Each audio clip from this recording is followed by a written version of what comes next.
Howdy folks, Doc here with Last Best Tool, and I'm going to go out on a limb, even though it's January, and say I think this is the Plier of the year. I think this is an outstanding design.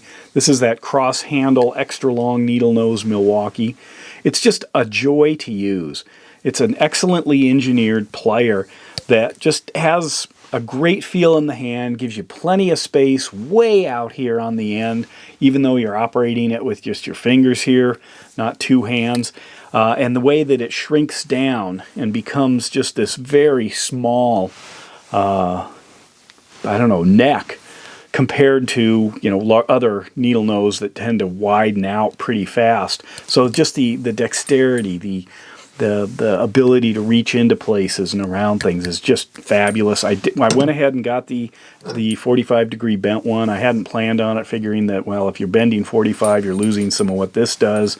I've already got stuff that'll do that. But I was so excited using this thing that I thought, that's just, it's gotta get its partner here.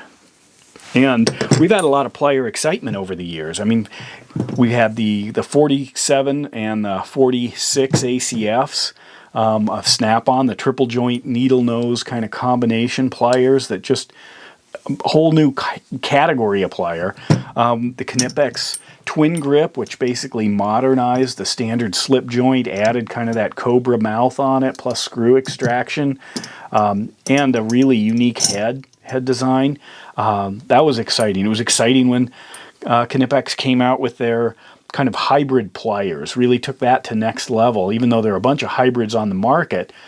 Just producing something like this that with every single little feature well thought out, as far as I can tell. A couple of versions, thicker and thinner on the needle nose point, but glad they did that.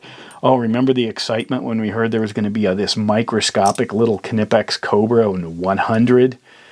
Little thin jaws who added to weight, and then they were super expensive. I mean, I'm glad Knipex is pushing the limits on things, and of course then they had to come out with the microscopic plier wrench, little teeny thing.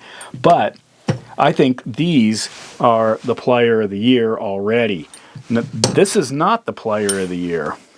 This is one of those plastic trim clip pliers. I was going to play around with it, see how it compared to some of the just straight pullers. It's one of the inexpensive ones. These are branded or rebranded under a bazillion different names. But now I'm just sitting here watching it rust. Kind of wild. I have not... actually, I did use it a couple of times just to try it out. As you can see, it's all dirty. I was inside a wheel well. It's what you have to do if you change a Subaru headlight on some of the models. You have to pull the wheel to get to the headlight. But anyway, now it's just sitting here rusting. So I just enjoy looking at it each day. A little more rusty. But back to this. I think these are the plier of the year simply because I don't have enough imagination to think there's some other innovation that's going to come out this big during this year. Now, if you think otherwise, please let me know. Or if you think there's another plier that should take that status of plier of the year. But just it's a completely different design. It's got multiple features. It's reasonably priced. It's just a new category, essentially. Yes, we've had long nose, needle nose, but then we've also had needle nose, and we've also had slip joints and wire strippers. But once you start using these, it's an entirely different plier than what you're used to. So I'm going to go with that. If you think there's a different plier or it's too early, let me know. But if you've got a pair of these and you feel the same way I do, certainly share that as well.